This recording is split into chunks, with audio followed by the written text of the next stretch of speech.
the arsenal in Suda. He was sent from Turkey. And he built the arsenal. And after he finished the arsenal, he decided to stay on in Crete with his wife.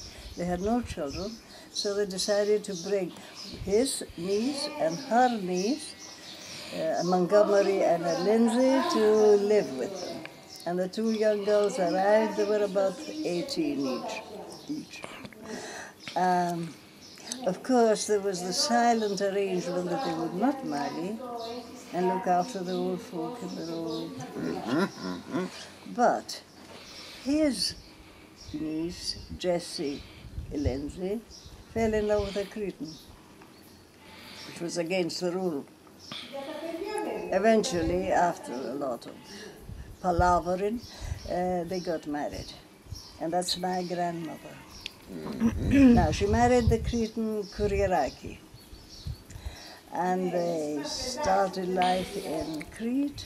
She had my mother, my uncle Jim, and two other little babies that both died, Gemma and Manoli. At that time, my grandfather Karioti was mayor of Suda.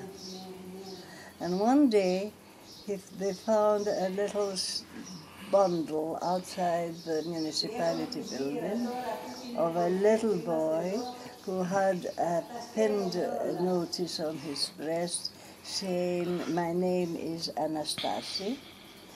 He hadn't even been washed, and my grandfather took him to his wife, Jessie Lindsay Couryer. There we have a strong contact between my grandmother and this boy. This boy, we know nothing about him, where he came from. He had rather thick lips, and the story was that it could have been,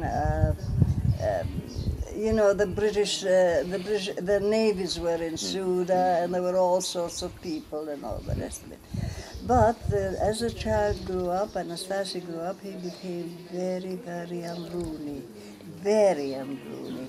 One time he was playing with a box of matches and got his shirt on fire and burn in his tummy.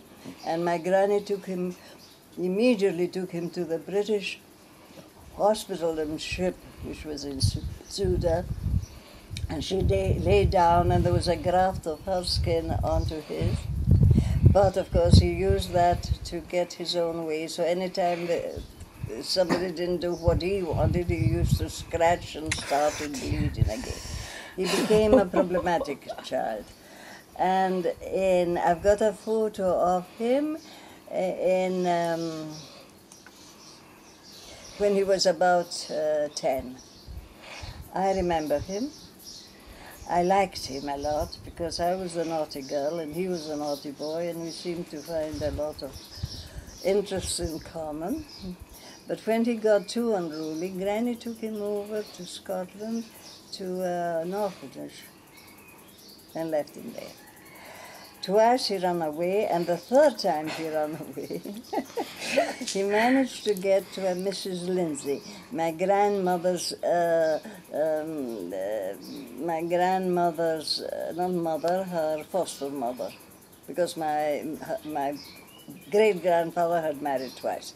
So she helped him change his name from Karioti into Lindsay, and he went off to Australia. My granny always corresponded with him, and there are 2 or 3 dates. 1930, he wrote to my grandmother to say that he's got engaged to be married, sent a little snapshot of June, his fiancée, a sweet girl, and in 1934, my granny died, and my father undertook to send Archie a lump of money. Granny's savings or whatever it was. That's 1934. And that's the last I hear of him.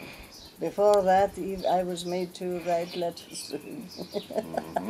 Yes, 1934.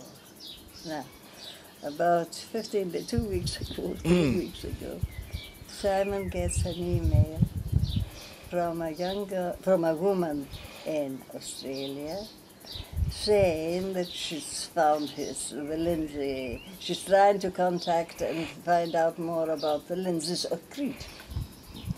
He, having married June, had told a pack of lies, I'm afraid, that his parents were called George and Janet Lindsay. He was born in the States or in Canada or whatever, and that he had some connection with Crete, with the Couryers in Crete. And also he added a photo of myself and my sisters when we were teenagers. So Simon, of course, handed it over to me, and I worked it out. It was quite difficult because in the beginning I believed what he said and I tried to figure it out, and then I realized he had only told a lot of stuff. By the way, his granddaughter says that in 1938 he disappeared. Really? So you see, there's 1930 when he married, 34 when my granny died and she sent the cash, and a few years later he disappeared. And she and her mother have always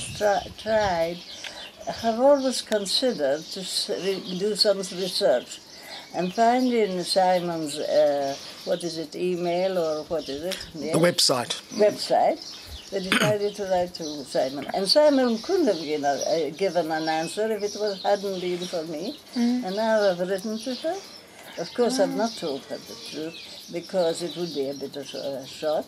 But I tell her that in a short time, my book on the Lindsays, Sally, will be out, and I will certainly send her a copy, in which I have a very long passage about Anastasia, about Archie. So she'll find out the truth about her grandfather, and her mother is alive too. Wow. And what queer stories in the world.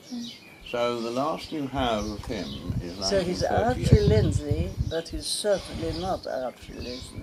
He isn't even Archie Couryer.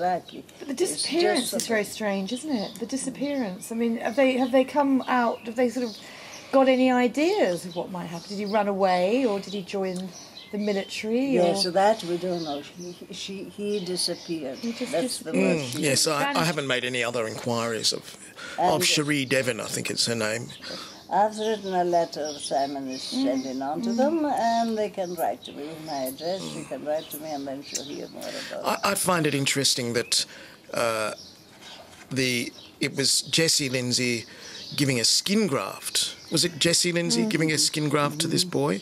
That seems to suggest some sort of relationship as well, doesn't it? I mean, in those days, surely even in those days they weren't just putting any human being's skin onto another human being. I don't know. They would have done it.